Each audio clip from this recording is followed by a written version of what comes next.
用赞美大声夸耀，我要宣告突破领导，同心合一，必看见改变。新的起点，扩张我境界，期待你新时的作为，你能力无限，齐心与你展开冒险。越过试炼，施加在面前，永远掌权托住这世界，我们一起跨越。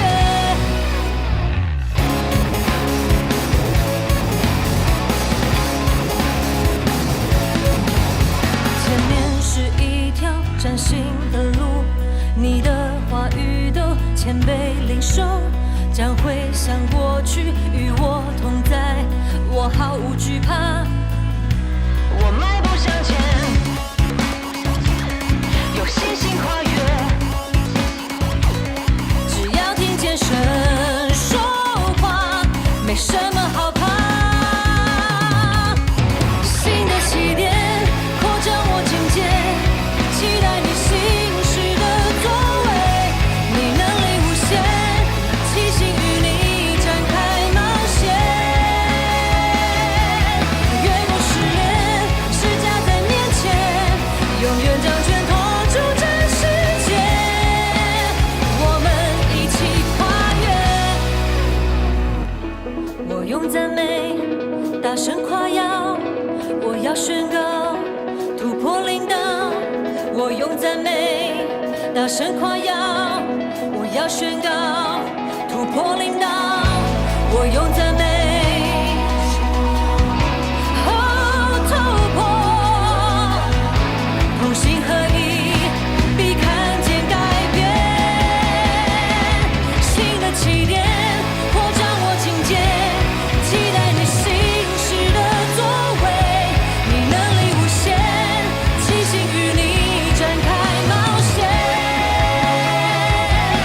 越过试炼，施加在面前，永远掌权托住这世界，我们一起看见，我们一起跨越，我们一起看见，我们一起跨越终点。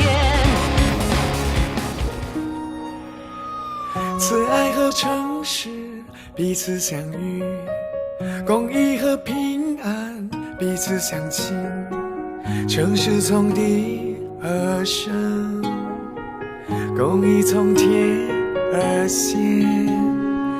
慈爱和诚实彼此相遇，公义和平安彼此相亲，诚实从地而生，公义从天而现。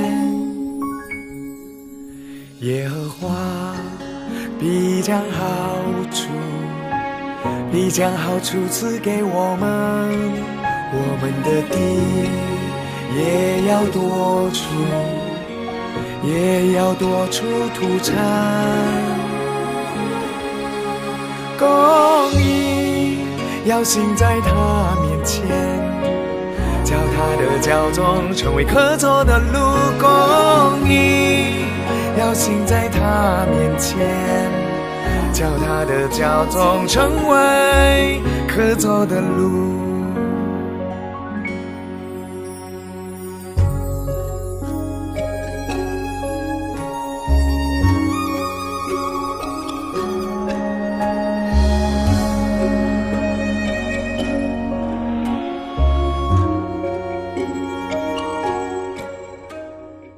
慈爱和诚实彼此相遇，公义和平安彼此相亲，诚实从地而生，公义从天而现。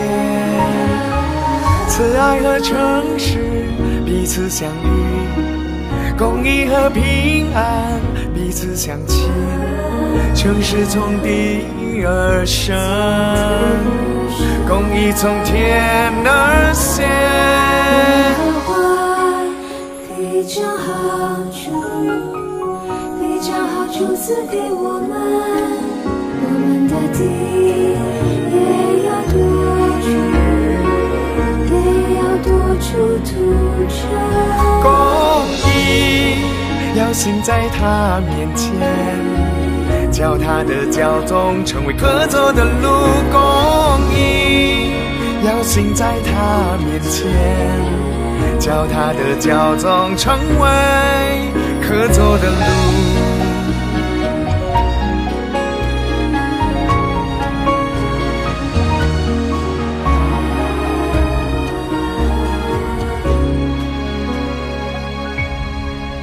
耶和华必将好处，必将好处赐给我们，我们的地也要多出，也要多出土产。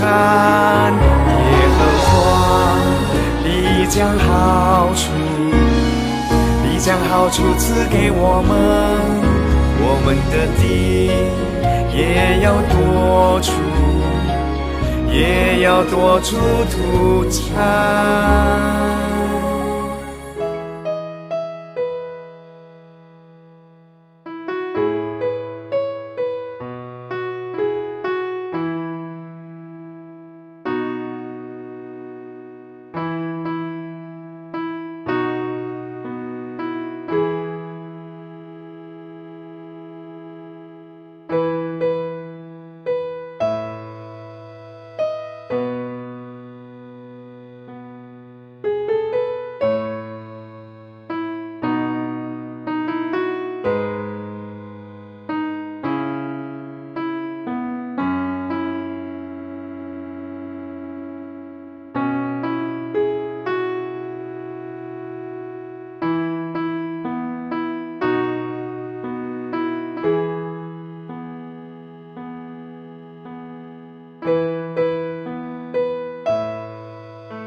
耶和华天上的神，大而可畏的神啊，你向爱你、守你诫命的人守约是慈爱。 Ya Tuhan Allah semesta langit, Allah yang maha besar dan dahsyat, yang berpegang pada perjanjian dan kasih setianya terhadap orang yang kasih kepadanya dan tetap mengikuti perintah-perintahnya. Amin. 请大家站立，我们一起来唱第一首诗歌《主爱罪人》。 Jemaat dipersilakan untuk berdiri, mari kita memuji Tuhan dengan pujian yang pertama, Yesus menerima orang yang berdosa.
Jemaat dipersilakan duduk, mari kita bersatu di dalam doa. Bapak kami di surga, Bapak kami yang baik, terima kasih Tuhan. Pada hari ini kami masih boleh bersama-sama di tempat ini ataupun di rumah kami masing-masing Tuhan. Kami mau beribadah, kami mau memuji dan memuliakan nama-Mu. Kiranya Engkau sendiri hadir di tengah-tengah kami Tuhan, Engkau yang memimpin ibadah ini dari awal pertengahan hingga akhirnya, dan ibadah ini boleh berkenan kepada-Mu. Demikian juga untuk firman Tuhan yang akan disampaikan oleh hamba-Mu, kiranya boleh membawa kekuatan, membawa sukacita dan damai sejahtera di dalam kehidupan kami. Terpujilah Engkau Tuhan, dalam nama Tuhan Yesus kami berdoa mengucap syukur. Amin. 在圣洁的神面前，我们以谦卑的心来认罪祷告。首先，我们来唱第二首诗歌，神是理财的。 Di hadapan Tuhan yang Maha Kudus, marilah kita rendah hati mengakui dosa. Sebelumnya, marilah kita memuji Tuhan dengan pujian nomor 2, Allah Peduli.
前，我们来读一段经文，在约翰一书1章7节。Bapak Ibu yang dikasih dalam Tuhan, sebelum kita mengakui dosa kita masing-masing di hadapan Tuhan, marilah kita membaca satu perikop firman Tuhan yang diambil dari 1 Yohanes 1 ayat 7，我们一起来念。我们若在光明中行，如同神在光明中，就彼此相爱。他儿子耶稣的血也洗净我们一切罪。Tetapi jika kita hidup di dalam terang sama seperti Dia ada di dalam terang, maka kita beroleh persekutuan seorang dengan yang lain, dan darah Yesus anaknya itu menyucikan kita daripada segala dosa。我们来同心祷告。这边的上帝，我们再次来到主面前，谢谢你的看顾与保守，带领我们能够今天再一次来到你面前来敬拜你，来歌颂赞美荣耀你的名。我们代为了要聆听你的声音。首先，我们以破碎的心，主，我们要承认我们是个罪人。我们常常在我们每一天的生活里头，我们常常得罪主，得罪别人。我们也因着环境，因着弟兄姐妹，在我们的四周围常常引诱我们，使我们跌倒在罪中。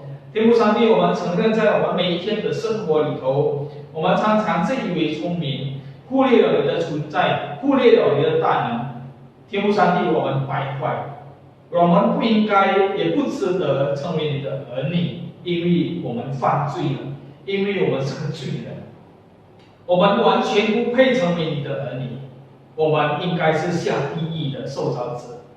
天父上帝，今天早上我们再次求主，借助你的大爱，借助你牺牲的爱，借助你宝血，再一次洗净我们一切的过犯，再一次给我们机会悔改，也求主不断的来提醒我们，当我们想要去做不该做的事情的时候，但愿你大大的来提醒我们，来管教我们，让我们能够走回到你的正道上。天父上帝，我们谢谢你，深信你满有慈爱怜悯的上帝。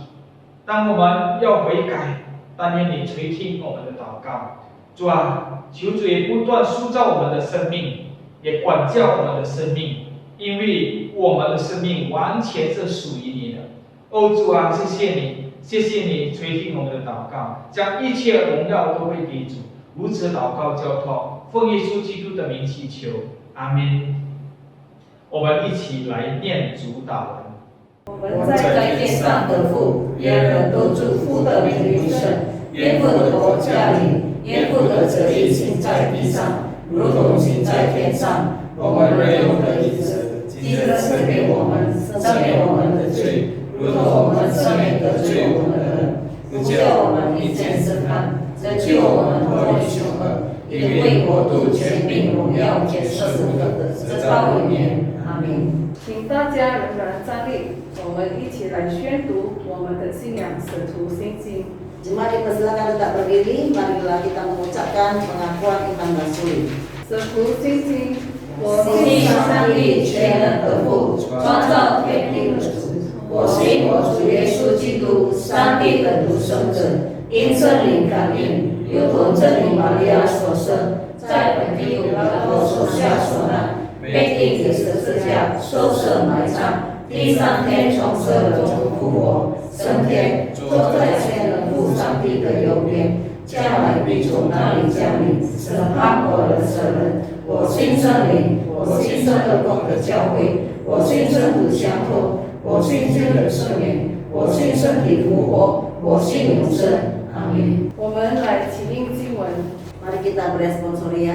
上帝的在乎，门徒离开众人，耶稣人在船上，他们就把他一同载去，也有别的船和他同行。 忽然起了暴风，波浪打入船内，甚至船要满了水。耶稣在船尾上枕着枕头睡觉，门徒叫醒了他，说：“夫子，我们丧命，你不顾吗？”耶稣醒了，斥责风，向海说：“住了吧，静了吧。”风就止住，大大的平静了。kepedulian Allah. Mereka meninggalkan orang banyak itu lalu bertolak dan membawa Yesus beserta dengan mereka dalam perahu di mana Yesus telah duduk, dan perahu-perahu lain juga menyertai dia. Lalu nampaklah kapal yang sangat dahsyat dan ombak menyembur masuk ke dalam perahu, sehingga perahu itu mulai penuh dengan air. Pada waktu itu Yesus sedang tidur di buritan di sebuah tilam. Maka murid-muridnya membangunkan dia dan berkata kepadanya, "Guru, engkau tidak peduli kalau kita binasa?" Ia pun bangun menghadapi angin itu dan berkata kepada danau itu, "Diam, tenanglah." Lalu angin itu reda dan danau itu menjadi teduh sekali. Gloria Patri.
Saat ini kami persilakan Officer Voice Brigade untuk mempersembahkan sebuah pujian.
Tuhan, terima kasih hari ini Engkau masih memberikan kami kesempatan yang baik untuk mendengarkan firman Tuhan. Bapa, di tengah-tengah pendengaran kami akan firman-Mu, Engkau tahu bahwa kami adalah manusia yang lemah, manusia yang sering kali tidak fokus mendengarkan firman Tuhan. Seringkali pikiran kami melayang-layang memikirkan masalah yang sedang kami hadapi, memikirkan orang-orang di sekitar kami. Tuhan, Kau yang menolong kepada setiap kami. Berikanlah kepada kami belas kasihan-Mu, sehingga firman Tuhan yang diberitakan hari ini boleh masuk ke dalam hati kami, bertumbuh dan berbuah, menghasilkan kebenaran firman Tuhan di dalam kehidupan kami. Bapak, pimpin waktu ini, pimpin juga hamba-Mu yang penuh dengan keterbatasan dan kelemahan. Dalam nama Tuhan Yesus, hamba-Mu berdoa dan mengucap syukur. Amin. Saudara, hari ini tema kita adalah Bapa yang peduli. Mari sama-sama membuka di dalam Yesaya 41 ayat 8 sampai 20. Ada 12 ayat yang akan kita baca. Saya akan membacakannya untuk kita semua. Judul perikop kita hari ini adalah Israel hamba Tuhan. Tetapi engkau, hai Israel hambaku, hai Yakub yang telah kupilih, keturunan Abraham yang kukasihi. Engkau yang telah kuambil dari ujung-ujung bumi, dan yang telah kupanggil dari penjuru-penjurunya. Aku berkata kepadamu, engkau hambaku, aku telah memilih engkau dan tidak menolak engkau. Jangan takut sebab aku menyertai engkau, jangan bimbang sebab aku ini Allahmu. Aku akan meneguhkan, bahkan akan menolong engkau. Aku akan memegang engkau dengan tangan kananku yang membawa kemenangan. Sesungguhnya semua orang yang bangkit amarahnya terhadap engkau akan mendapat malu dan kena noda. Orang-orang yang membantah engkau akan seperti tidak ada dan binasa. Engkau akan mencari orang-orang yang berkelahi dengan engkau, tetapi tidak akan menemui mereka. Orang-orang yang berperang melawan engkau akan seperti tidak ada dan hampa. Sebab aku ini Tuhan Allahmu, memegang tangan kananmu dan berkata kepadamu, janganlah takut. Akulah yang menolong engkau. Jangan takut, hai si cacing Yakub, hai si ulat Israel. Akulah yang menolong engkau, demikianlah firman Tuhan. Dan yang menebus engkau ialah yang Maha Kudus Allah Israel. Sesungguhnya aku membuat engkau menjadi papan pengirik yang tajam dan baru, dengan gigi 2 jajar. Engkau akan mengirik gunung-gunung dan menghancurkannya, dan bukit-bukit pun akan kau buat seperti sekam. Engkau akan menampi mereka, lalu angin akan menerbangkan mereka, dan badai akan menyerahkan mereka. Tetapi engkau ini akan bersorak-sorai di dalam Tuhan dan bermegah di dalam Yang Maha Kudus Allah Israel. Orang-orang sengsara dan orang miskin sedang mencari air tetapi tidak ada. Lidah mereka kering kehausan, tetapi aku, Tuhan, akan menjawab mereka. Dan sebagai Allah orang Israel, aku tidak akan meninggalkan mereka. Aku akan membuat sungai-sungai memancar di atas bukit-bukit yang gundul, dan membuat mata-mata air membual di tengah dataran. Aku akan membuat padang gurun menjadi telaga, dan memancarkan air dari tanah kering. Aku akan menanam pohon aras di padang gurun, pohon penaga, pohon murat, dan pohon minyak. Aku akan menumbuhkan pohon sanobar di padang belantara dan pohon berangan serta pohon cemara di sampingnya, supaya semua orang melihat dan mengetahui, memperhatikan dan memahami bahwa tangan Tuhan yang membuat semuanya ini, dan Yang Maha Kudus Allah Israel yang menciptakannya. Saudara, sedemikian jauh pembacaan firman Tuhan kita hari ini. Tema kita adalah Bapa yang peduli. Saudara, perhatikan, ini adalah salah satu contoh soal ya. Saudara, saya akan bacakan dan saudara silahkan tebak kira-kira jawabannya apa ya. A, B, C, atau D ya. Pada jam istirahat, Budi bertengkar dengan Danu. Sebagai teman sekelasnya, bagaimana sikapmu untuk menunjukkan kepedulian terhadap Budi dan Danu yang sedang bertengkar? Anda silakan pilih jawabannya A, B, C, atau D. A, melerai pertengkaran dan menasehati agar mereka bisa berbaikan. B, B. Membiarkan mereka melampiaskan amarahnya. C. Memanggil guru untuk melerai mereka. D. Mendukung pertengkaran agar suasana makin seru. Saudara, kira-kira jawabannya apa jika Anda diberikan pilihan demikian? Kalau dari saya pribadi, saya jawabannya pasti A ya. Melerai pertengkaran dan menasehati agar mereka bisa berbaikan. Saudara, tetapi dari soal ini, kalau jawaban Anda dan saya sama, yaitu A, melerai pertengkaran dan menasehati agar mereka bisa berbaikan, berarti kita sama-sama sepakat bahwa peduli itu berarti bertindak. Peduli itu berarti kita mau terlibat dengan urusan orang lain.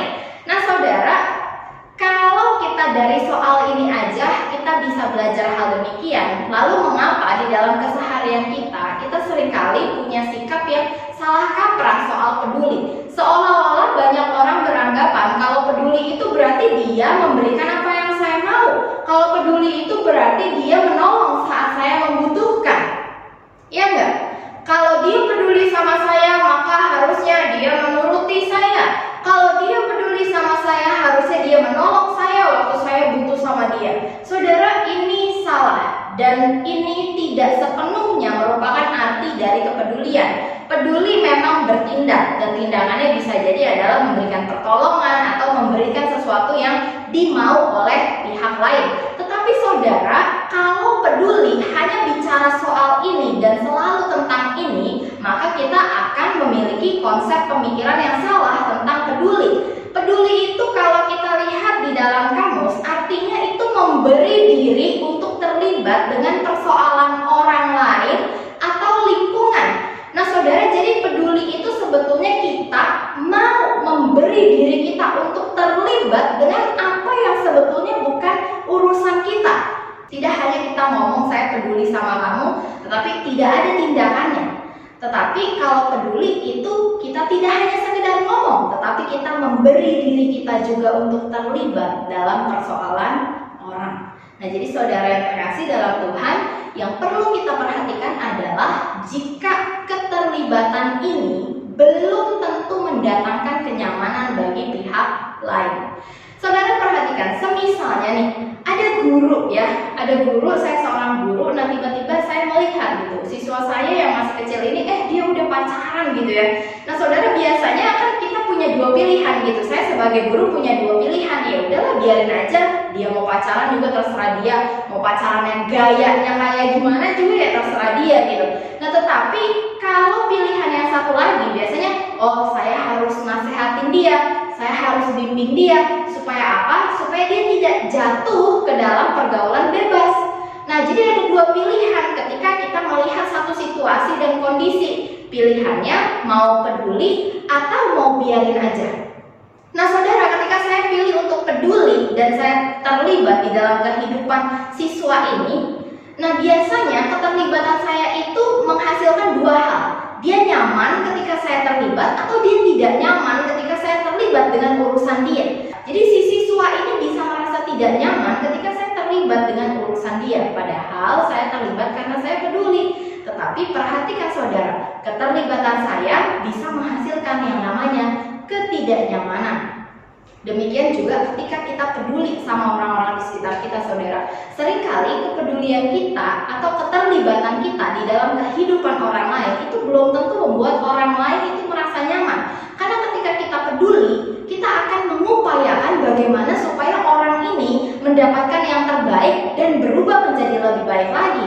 Taulah manusia, biasanya kalau sudah di dalam zona nyaman, dia tidak suka ada orang yang mencampuri urusannya. Mau itu zona nyamannya itu adalah dosa, mau itu zona nyamannya itu adalah hal-hal yang tidak benar. Kalau itu sudah jadi zona nyaman, biasanya orang tidak akan suka jika ada orang lain masuk ke dalam zona tersebut dan mengajak dia untuk keluar dari zona tersebut. Itu akan membuat orang yang berada dalam zona nyaman ini merasa tidak nyaman dengan kehadiran orang lain yang mau terlibat di dalam hidupnya. Nah, jadi saudara yang terkasih, sekarang kita sudah mengerti peduli itu artinya terlibat. Nah, mari memahami gambaran kepedulian Allah di dalam kitab Yesaya. Saudara, di dalam kitab Yesaya pasal 41 yang kita baca tadi, kita sama-sama melihat bahwa yang pertama, kepedulian Allah itu digambarkan dengan Allah yang senantiasa mengingatkan umatnya. Saudara perhatikan baik-baik, Allah dalam perjanjian lama sampai perjanjian baru, dia senantiasa mengingatkan umatnya. Dan yang menarik adalah, sering kali kita temukan Allah ini mengingatkan tentang dosa. Bagaimana umat harus menjauhi dosa. Bahkan ketika umat sudah jatuh ke dalam dosa, Allah bisa memakai seorang nabi untuk mengingatkan umatnya. Kamu nih udah jatuh ke dalam dosa. Waktu Daud jatuh ke dalam dosa, dia berzina dengan Batsyeba. Allah memanggil Nathan untuk mengingatkan Daud, yang kamu lakukan itu dosa, kamu harus bertobat. Allah senantiasa mengingatkan umatnya akan dosanya, lalu waspada terhadap dosa, hati-hati terhadap godaan iblis, senantiasa diingatkan Bapak Ibu. Lalu Allah juga senantiasa mengingatkan tentang hukum.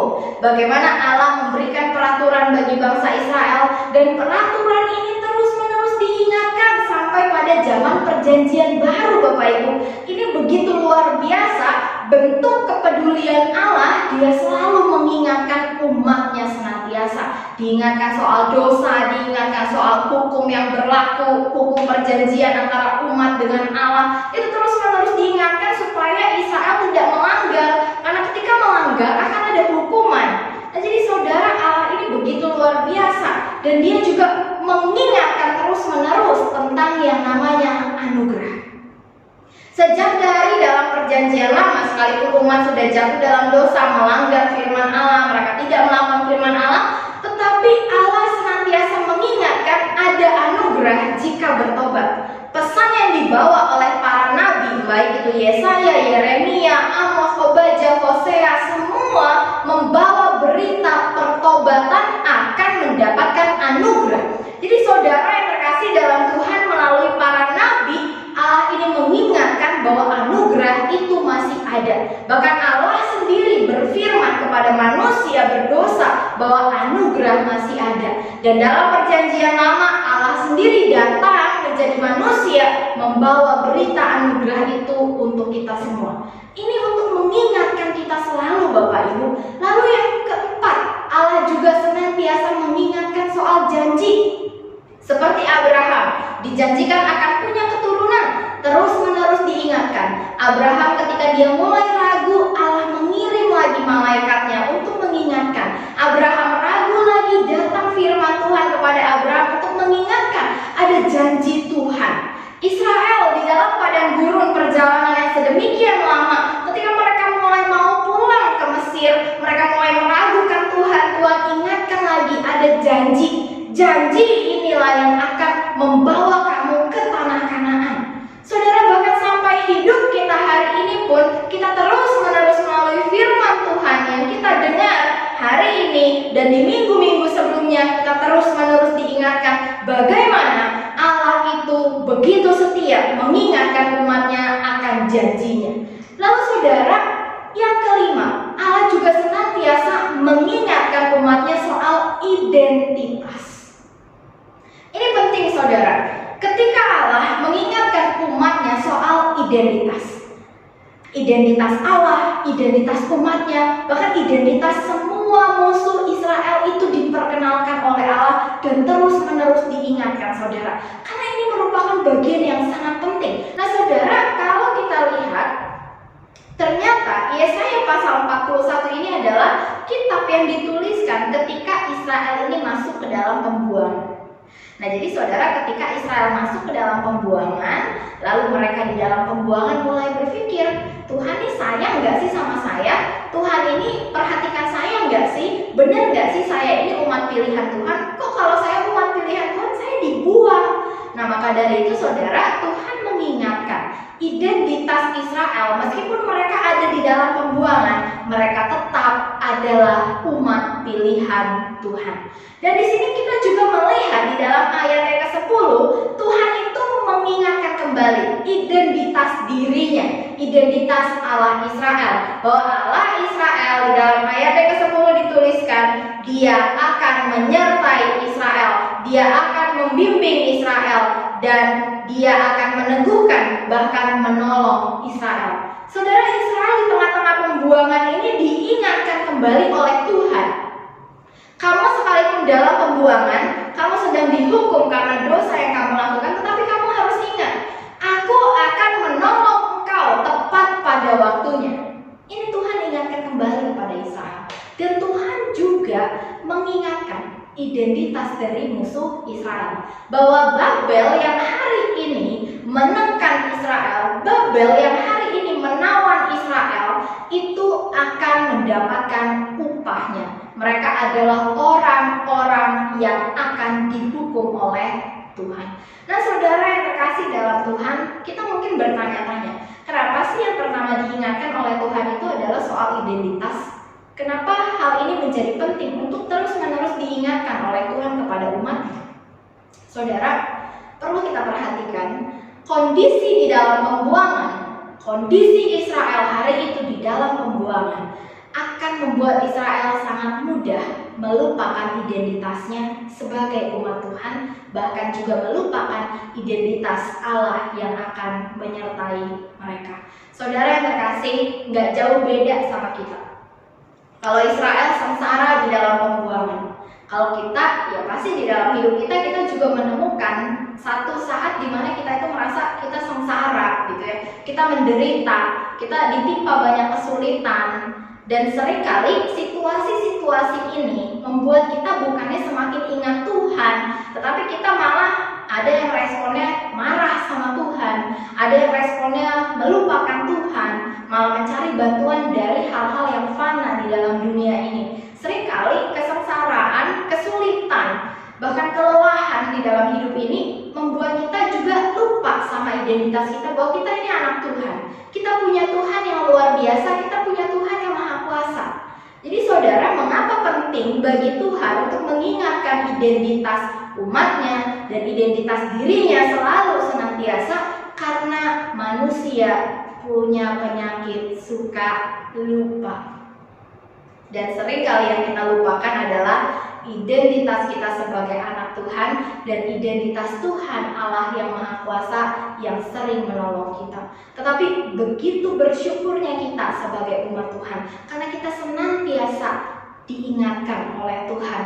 Kepedulian Allah senantiasa mengingatkan kita sampai hari ini. Saudara yang terkasih, ini adalah hal pertama yang kita pelajari tentang kepedulian Allah, bahwa karena Allah peduli, maka Dia senantiasa mengingatkan kita akan siapa kita dan siapa Dia yang kita percaya. Saudara yang terkasih dalam Tuhan, bagian kedua yang akan kita pelajari dari kepedulian Allah itu adalah ternyata ketika Allah peduli, Ia memberikan hukuman.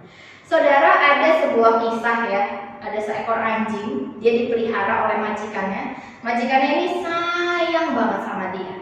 Nah, namanya hewan biasanya punya sifat yang agak rakus gitu ya. Nah, jadi anjing ini terbiasa untuk makan apa aja. Padahal majikan ini sudah memberikan makanan yang terbaik bagi anjing ini. Nah, tetapi ya karena sifat anjing ini rakus, jadi apapun dimakan. Nah, suatu kali saudara, majikan ini pergi kerja, dan ketika dia pulang kerja, dia mendapati anjing ini ternyata sedang makan kapas ya. Nah, saya punya pertanyaan saudara, kalau majikan ini betul sayang dan peduli, bagaimana kira-kira sikap majikannya terhadap anjing ini? Saudara, saya juga punya anjing gitu ya, dan kalau misalnya saya lihat anjing saya gitu makan benda yang bukan makanan dia, itu biasanya akan saya pukul, saya berikan hukuman. Biar apa? Biar dia kapok dan dia tidak mengulangi lagi makan benda-benda lain selain makanannya. Nah, jadi saudara yang terkasih di dalam Tuhan, saya rasa Anda pun akan melakukan yang sama. Jika Anda memiliki peliharaan hewan gitu ya, lalu Anda melihat hewan ini makan benda-benda yang seharusnya nggak boleh dimakan sama dia, saya rasa sebagai majikan yang baik, majikan yang sayang kepada hewan yang dipelihara, itu akan memberikan hukuman kepada hewan ini supaya hewan ini tidak melakukan perbuatannya lagi, tidak mengulangi perbuatannya lagi. Nah saudara, perhatikan baik-baik, ketika kita memberikan hukuman kepada hewan, itu bukan karena kita nggak sayang, itu karena kita sayang banget.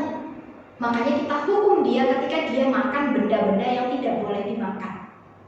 Tidak cuma kepada hewan Bapak Ibu, tetapi kepada anak kita, kepada orang-orang yang kita kasihi.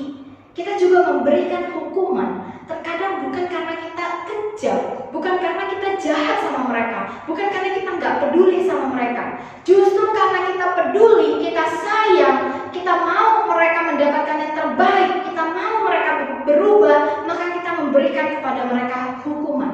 Di dalam hukuman yang benar terdapat kepedulian. Saudara yang terkasih, di dalam sebuah hukuman itu terdapat kepedulian. Saudara, kalau kita lihat, Allah itu selalu memberikan hukuman yang adil. Tapi sayangnya adalah orang percaya sering menganggap Tuhan itu jahat ketika ia murka atau ketika ia menghukum. Padahal kalau kita lihat dari kehidupan kita sehari-hari, ketika kita marah, ketika kita menghukum, contoh saja seperti misalnya guru mendapati seorang murid yang misalnya tuh merokok. Kita memberikan hukuman karena apa? Karena kita peduli, saudara. Karena kita ini sayang sama dia, kita mau dia berubah dari kebiasaannya, maka kita memberikan hukuman kepada dia. Hukuman bukan berarti kita jahat. Ketika kita menghukum, kita berarti peduli. Kita berarti menaruh kasih sayang kepada dia. Supaya apa? Dia bisa berubah lebih baik lagi. Tetapi sayangnya kita seringkali tidak berpikir demikian kepada Tuhan. Kita seringkali berpikir Tuhan itu jahat ketika dia menghukum bangsa Mesir. Tuhan itu jahat ketika dia menghukum orang Israel. Tuhan itu jahat ketika dia menghukum Adam dan Hawa keluar dari Taman Eden karena memakan buah pengetahuan. Seolah-olah di dalam mata kita yang duniawi ini, kita selalu melihat Allah itu gambarannya sangat jahat kalau dia menghukum. Padahal Allah tidak mungkin menghukum jika manusia tidak berbuat kejahatan lebih dahulu. Saudara, ini yang perlu kita ingat. Yang dihukum oleh Tuhan itu selalu adalah dosa. Jadi saudara, ketika Tuhan menghukum Israel, itu hukuman yang didapatkan karena dia telah melanggar firman Tuhan, karena telah tidak melakukan hal yang sesuai dengan firman Tuhan. Dan itu adalah hal yang tidak baik, hal yang merusak Israel, dan hal yang bisa merusak perjanjian antara Allah dengan Israel. Jadi saudara, untuk menyelamatkan Israel dan perjanjian antara Allah dengan Israel, untuk membawa umatnya kepada hidup yang kekal, untuk membawa umatnya masuk ke dalam tanah Kanaan, Allah menggunakan hukuman supaya umatnya bisa tetap pada jalur yang benar. Hari ini juga Allah menggunakan hukuman, saudara, bagi kita. Untuk apa? Untuk membawa kita kepada jalur yang benar, jalur yang tepat, supaya kita memperoleh hidup yang kekal. Jadi saudara, karena Allah peduli, maka dia memberikan hukuman. Di dalam kitab Yesaya pasal 41 tadi, kita sama-sama membaca bahwa Allah menjanjikan akan memberikan hukuman kepada bangsa-bangsa yang menyiksa Israel, bangsa-bangsa yang menjajah Israel, bangsa-bangsa yang hari ini berkuasa atas Israel, mengolok-olok Israel, mengejek Israel. Tuhan akan memberikan hukuman kepada mereka. Kalau kita sama-sama melihat kembali di dalam ayat yang 11 dan ayat 12, Tuhan mengingatkan kepada Israel di dalam pembuangan bahwa semua orang yang hari ini marah sama kamu, sedang menyiksa kamu, mereka akan mendapat malu. Sebab apa? Sebab Tuhan akan menghukum mereka. Saudara, tetapi perlu kita perhatikan, kalau kita pegang yang ini saja, kita akan senang kali. Karena apa? Karena kita selalu berpikir Tuhan akan menghukum semua musuh kita, ya. Orang-orang yang jahat sama kita semua akan dihukum oleh Tuhan. Tetapi kita lupa, kalau kita buat dosa, ingat kita juga akan menerima hukuman Tuhan. Sama seperti Israel, Bapak Ibu. Ketika Israel berbuat dosa, apakah Tuhan menghukum? Tuhan juga menghukum. Tuhan tidak hanya menghukum Babel, Tuhan tidak hanya menghukum Mesir, tetapi Tuhan juga menghukum orang-orang Israel karena mereka berbuat dosa. Jadi jangan kita hari ini berpikir semua orang yang menjadi musuh saya akan dihukum oleh Tuhan. Lalu kita lupa, wah, saya juga bisa dihukum oleh Tuhan. Karena apa? Karena saya berbuat dosa, karena saya melanggar firman Tuhan, tidak melakukan firman Tuhan. Saudara yang terkasih di dalam Tuhan, mari kita sama-sama perhatikan. Ketika Tuhan memberitakan bahwa Tuhan akan menghukum Babel yang hari ini sedang menjajah Israel, itu ketika Israel ada di pembuangan. Tuhan berjanji akan menghukum Babel ketika Israel sendiri sendiri sedang menjalani hukuman di Babel karena mereka menjadi umat yang melanggar firman Tuhan. Tetapi saudara, ini adalah bentuk keadilan Tuhan. Tuhan tidak hanya menghukum Israel karena dia melakukan dosa, tetapi Tuhan juga akan menghukum orang yang saat ini sedang menyiksa Israel. Ini bentuk keadilan Tuhan bagi umatnya. Dan keadilan Tuhan ini terjadi karena Tuhan adalah Allah yang peduli. Dan kalau kita sama-sama baca di dalam Ibrani pasal 12 ayat 6, dikatakan dengan jelas, Tuhan menghajar orang yang dikasihinya. Lalu ditegaskan lagi di dalam Ibrani pasal 12 ayat 10 bahwa Tuhan menghajar untuk kebaikan. Jadi saudara, kita belajar bahwa hukuman yang diberikan Tuhan itu sebetulnya adalah anugerah. Tetapi seringkali kita nggak sadar. Seringkali kita hanya berpikir Allah jahat ketika menghukum, tanpa kita berpikir tujuan dari hukum yang diberikan oleh Allah itu adalah untuk kebaikan kita. Itu adalah karena Dia mengasihi kita, maka Dia menghukum kita. Jadi saudara yang terkasih dalam Tuhan, hal kedua yang kita pelajari bahwa kepedulian Allah membuat Ia memberikan hukuman yang adil. Nah saudara yang terkasih, ini hal kedua yang kita pelajari. Hal ketiga yang akan kita pelajari adalah bahwa Tuhan akan menjawab dan tidak akan meninggalkan. Saudara, mari sama-sama kita membaca ayat yang ke-17. Orang-orang sengsara dan orang-orang miskin sedang mencari air, tetapi tidak ada. Lidah mereka kering kehausan, tetapi aku Tuhan akan menjawab mereka, dan sebagai Allah orang Israel, aku tidak akan meninggalkan mereka. Saudara, ketika kita baca judul ini, bahwa Tuhan akan menjawab dan Tuhan tidak akan meninggalkan, jawaban apa yang paling disukai oleh manusia ketika ia berdoa kepada Tuhan? Saudara, saya rasa kita sama-sama setuju bahwa kita sangat senang jawaban yes. Tuhan, saya mau kerja di tempat ini. Tuhan, tolong bantu saya supaya saya bisa masuk. Dijawab yes. Oke, masuk, kita kerja di tempat itu. Tuhan, saya pengen punya ini ya. Dijawab yes. Tuhan, saya mau sehat. Dijawab yes. Kita akan sangat senang kalau Tuhan menjawab doa kita dengan yes. Tetapi saudara, mari sama-sama kita memperhatikan.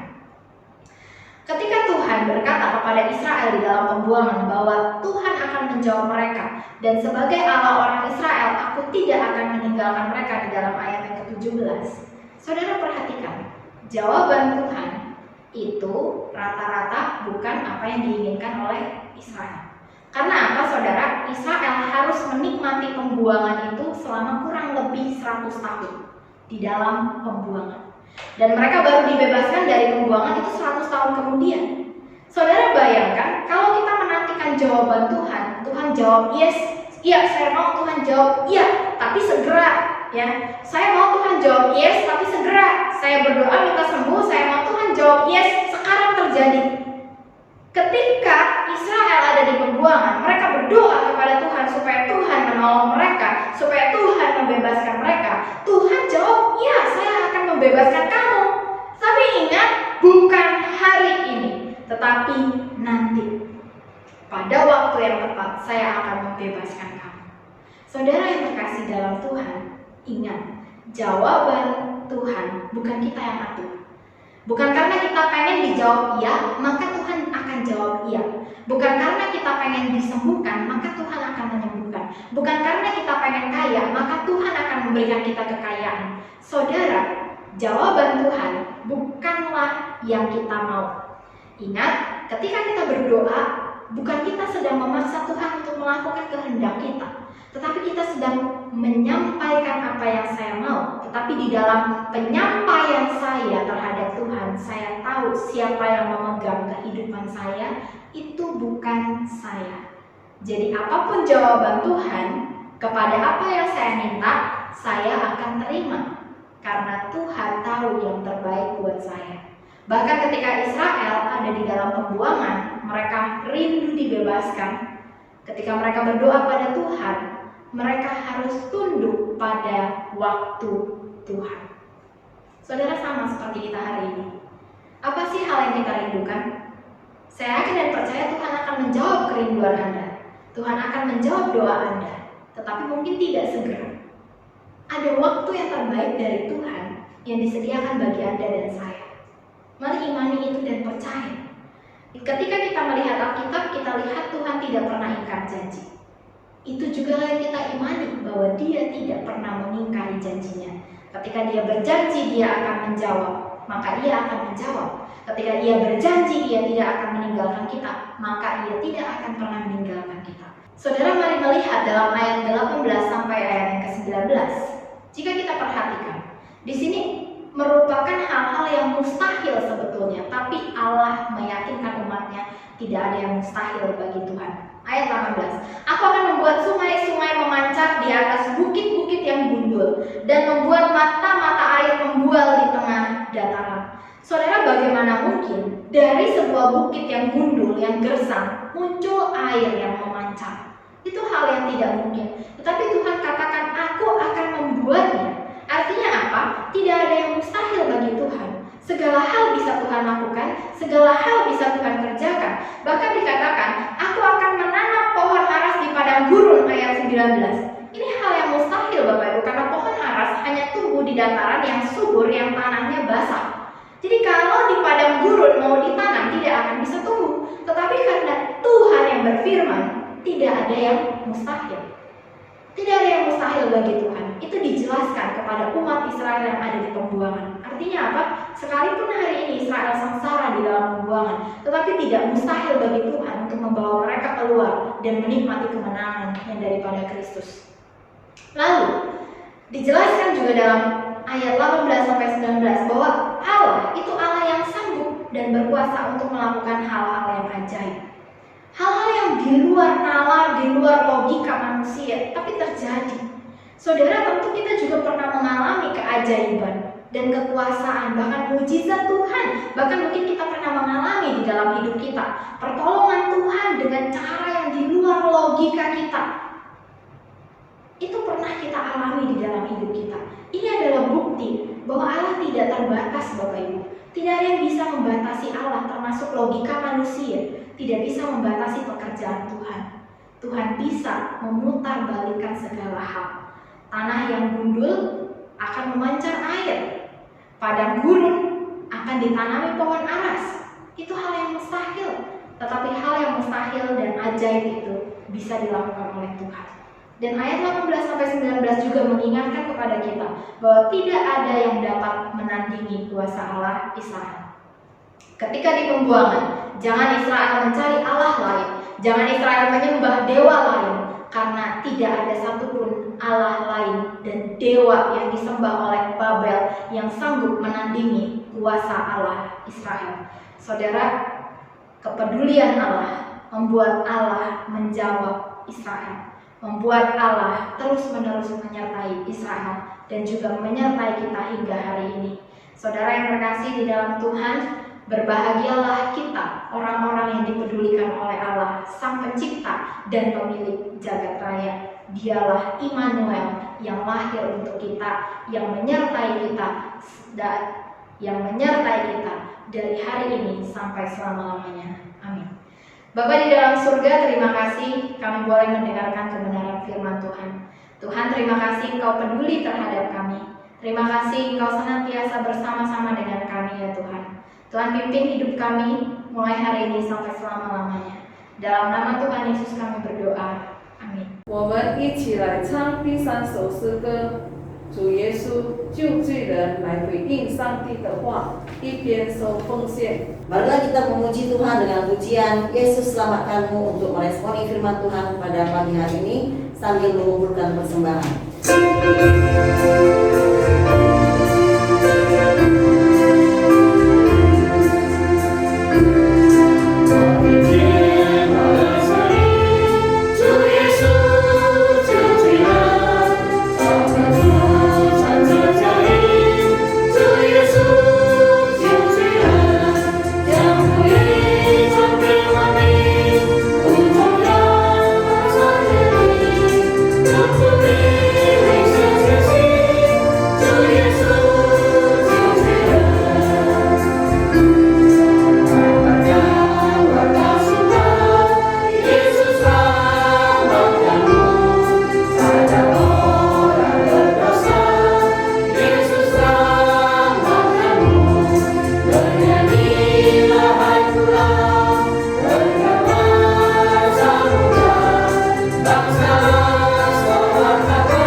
将结束今早的崇拜，我们来唱最后一首诗歌《神爱世人》。 Kita akan mengakhiri ibadah pagi hari ini. Marilah kita kembali memuji Tuhan dengan pujian Allah mengasihi dunia.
Doksologi.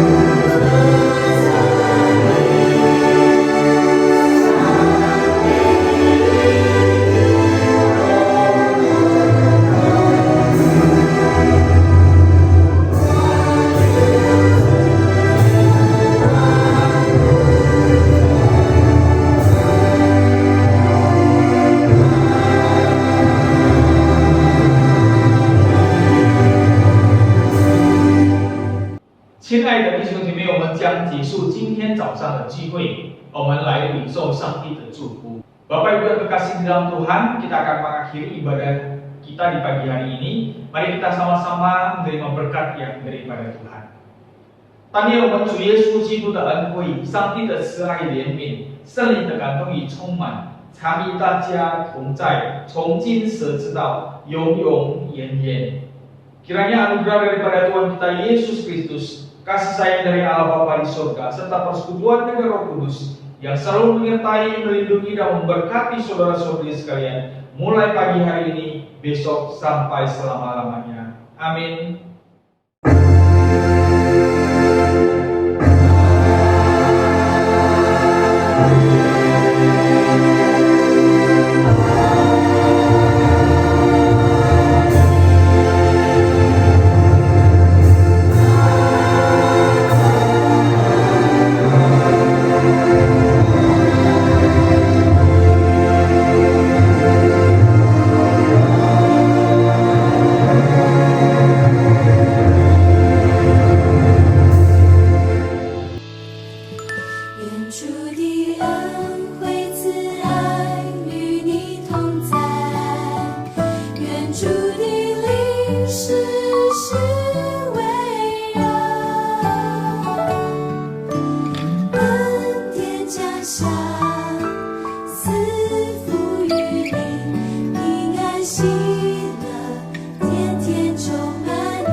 Shalom Bapak Ibu yang terkasih di dalam Tuhan, kita bersyukur kita bisa masih ibadah bersama-sama walaupun melalui online.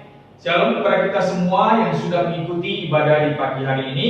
Kiranya melalui firman Tuhan pada pagi hari ini kita semakin mengenal Tuhan dan kita akan semakin dekat kepada Tuhan. Tentu berkat-berkat Tuhan akan senantiasa terus berlimpah di dalam kehidupan kita. Dan melalui firman Tuhan pada pagi hari ini, marilah kita semakin giat untuk melayani Tuhan hingga kedatangan Tuhan yang kedua kali.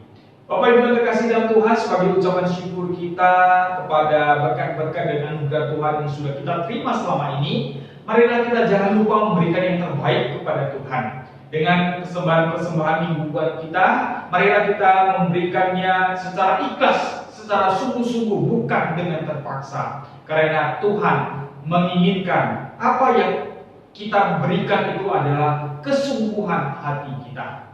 Bapak Ibu yang terkasih dalam Tuhan, kita bisa mentransfernya ke BCA 84300455556 atas nama Mariana, atau bagi kita yang menggunakan aplikasi OVO, Bapak Ibu bisa tinggal langsung screenshot pada QR yang sudah tersedia. Dengan demikian lebih mudah untuk mentransfernya langsung ke bendahara kita.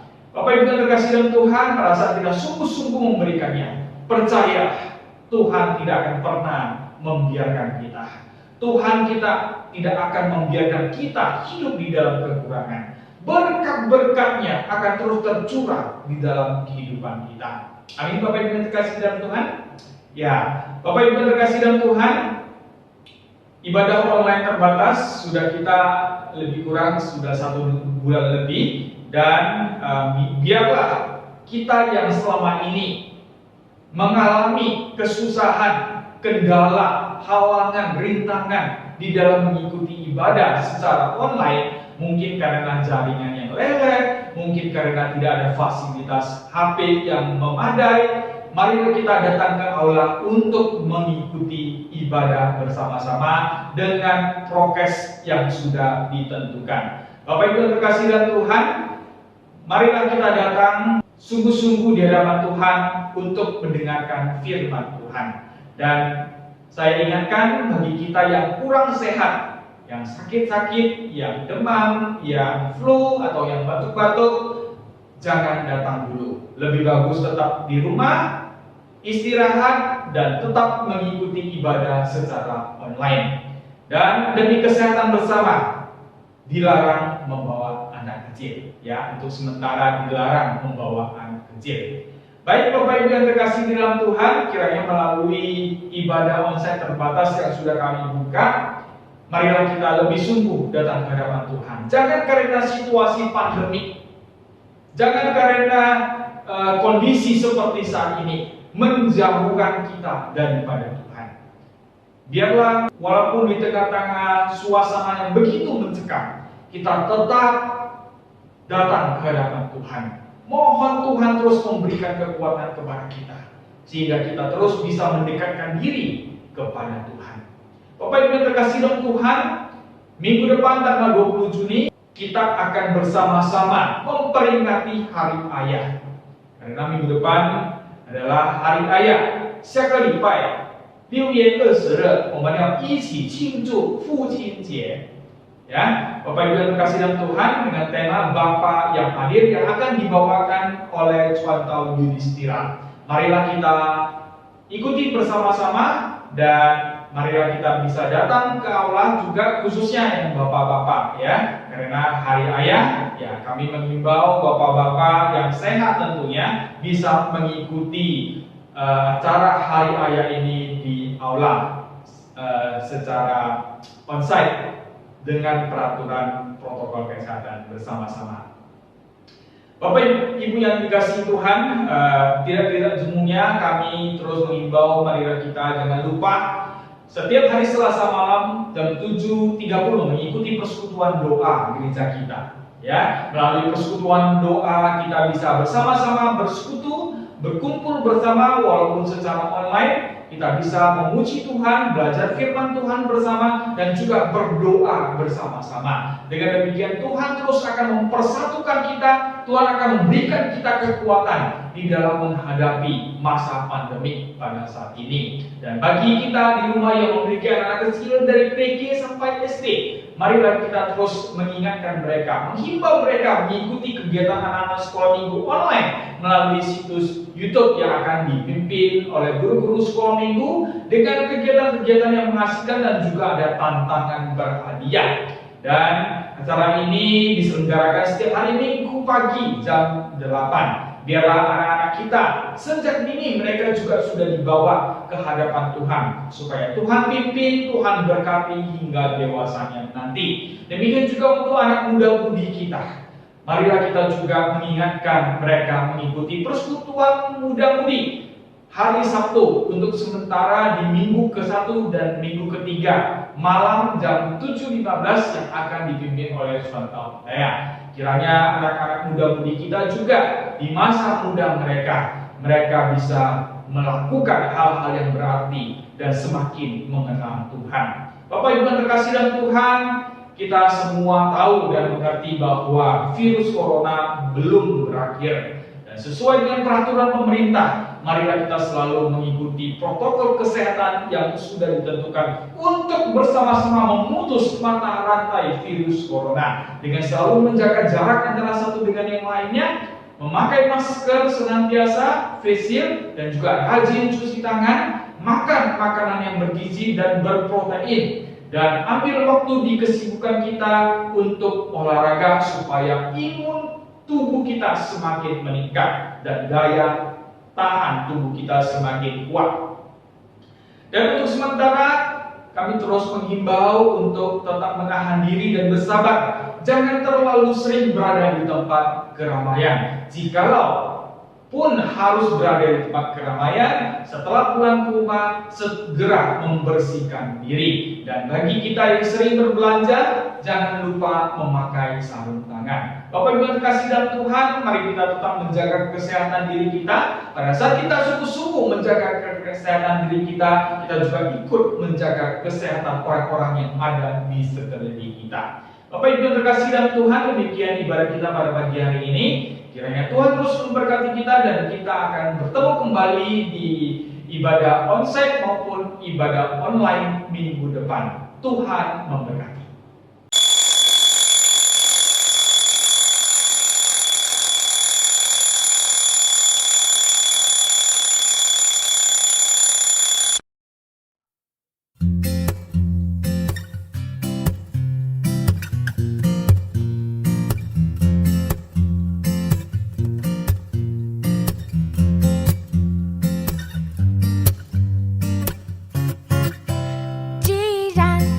这么多的见证人，像云彩围绕着我们，就应该放下各样重担，脱下缠累我们的罪。既然有这么多的见证人，像云彩围绕着我们，以坚韧的心向前奔跑，那摆在我们前面的路程。让我们专心仰望耶稣，那信心的船是完成着以合一的心，并存忍耐，奔跑我们前面的路程。让我们专心依靠耶稣，旷野中的安慰引领着以喜乐的心，并存盼望，奔跑我们前面的路程。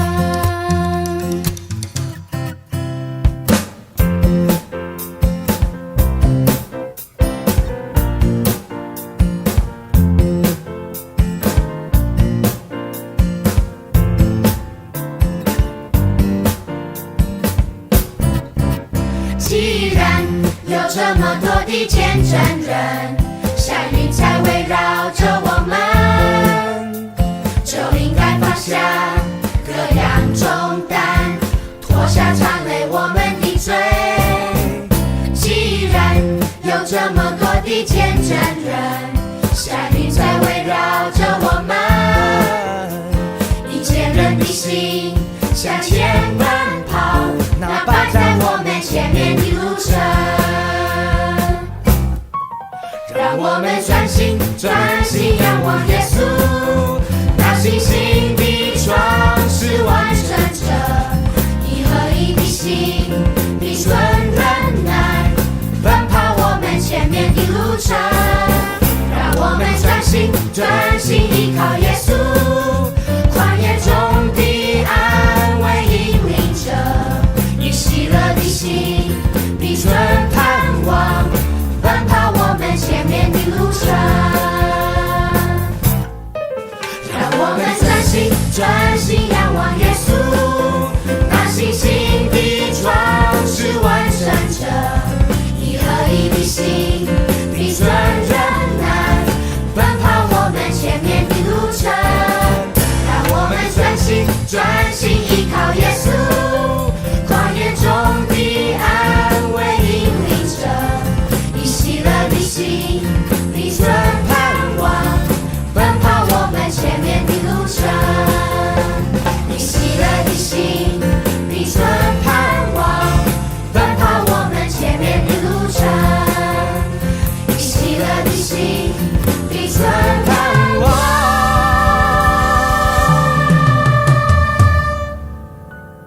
来奔。